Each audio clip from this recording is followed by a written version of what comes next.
This is my post analysis for Bitcoin USD.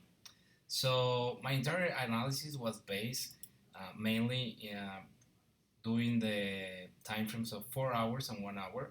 If we take a look at the 4 hours, we can see that we're on an uptrend, and the uptrend is actually active. Why? Because look at the huge volumes every time it does a breach, right? So we have an active buyer that's good for us. It's in an uptrend. It's doing higher high, higher low, higher high, higher low, higher high. And on this part, it started to develop the development phase. Why? Because we have someone that it's in a higher time frame.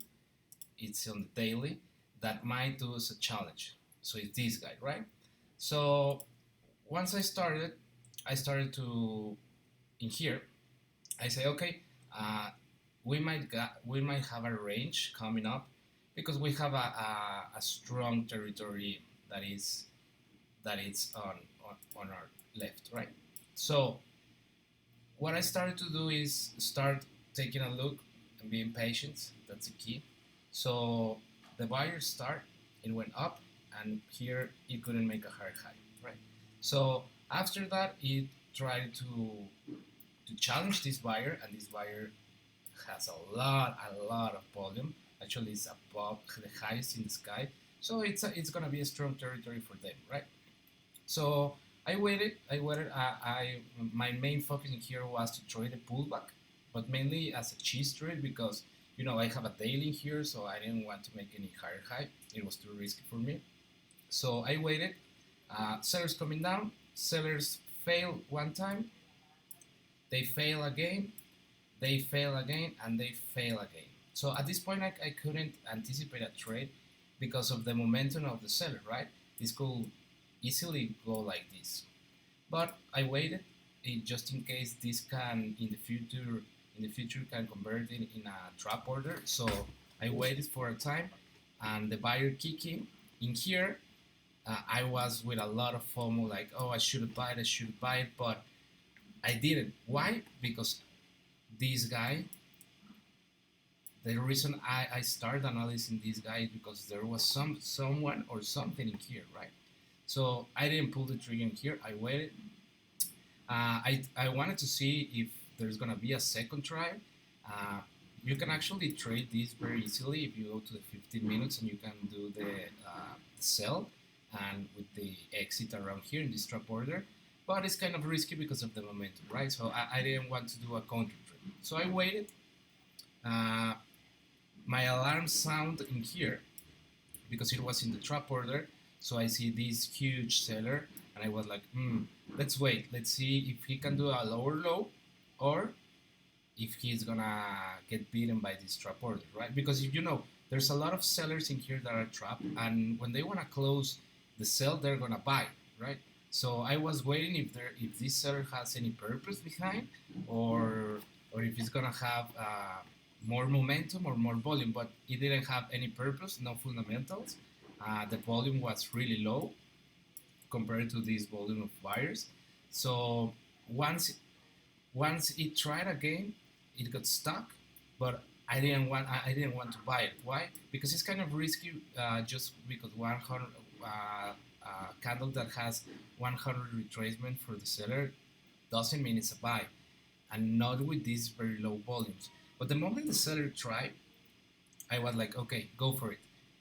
I was super afraid of buying in here because if you start analyzing the move from here up to here, you're gonna say, okay, I'm buying at the top of the tower, right? I'm buying super high. But the reason that you need for me it works. I put this little square is to train my mind to analyze the part that I want to trade, right? Because if you start analyzing this and analyzing this, you're gonna say, okay, I'm not gonna buy in here. Why? Because I need to wait the prices to go at least here, right?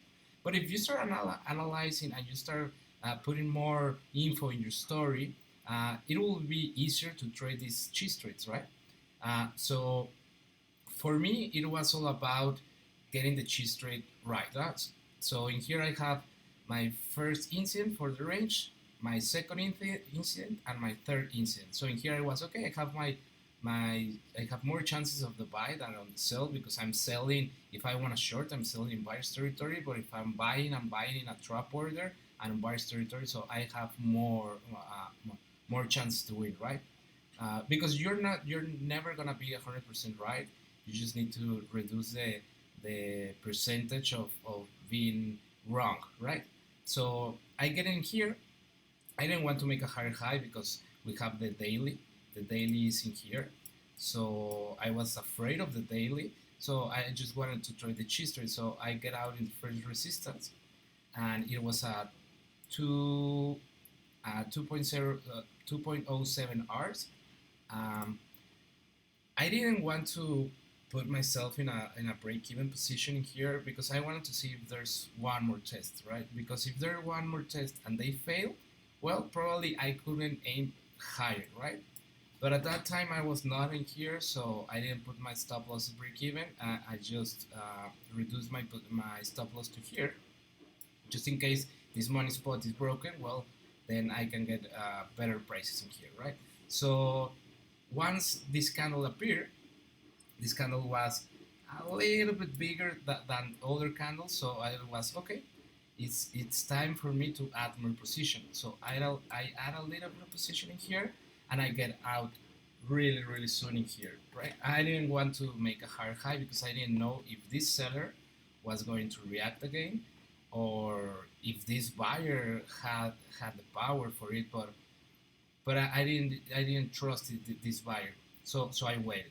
And after that, well, there's more trades that you can do it if if you keep analyzing what you have analyzed and update your charts every time that something happens, like a probe, like a trap, or like a support. It will be a lot easier for you to come back probably like 2, 3, or 4 hours later, or probably 2 days later. And if you still have what you have analyzed, then you can complement it with the new things that appear at the moment, right now. So it's a good way, so you can, because in a range you can have a lot of trades, right?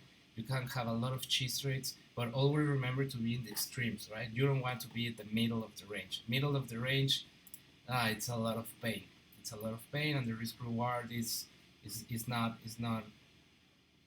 uh, is not very good for you, right? Most of, if you get at the middle of the range, most of the time it's gonna be a one-on-one, and for you to trade one-on-one trades, you really have to have a really good win rate, at least above 60% for one-on-one trades, right? So what I could do better? I think I could do better if I scale my positioning here and get out a little bit of part in here, and then probably aim a little bit higher. So for me, this is more about money management, uh, to have different set of exit targets, so I can have more R's, right? But in here, I was really afraid of this resistance and of the daily candle, right? Because we were in the guy who started, so I didn't want to give too much risk, just probably because I wanted to hit a higher high, right? I didn't want to be right. I just wanted some money so I can continue with my trading, right? So right now, yes, it breakthrough, and let's see what this guy who started from the daily can do. And if we see a good rejection with high volume, like a really high volume, probably like this one, then probably I will try to aim for the sells. If not, I will wait for a pullback. Let's see how the pullback comes. Let's see the approach of it, and then the development phase. In here, for me, the approach was all of this, and the development phase was all this range. So let me know what you think. All feedback is welcome. I'm training the approach and development phase, so let me know if you think I have correct the development and the approach phase. And well, any feedback is welcome. Thank you very much, and have a great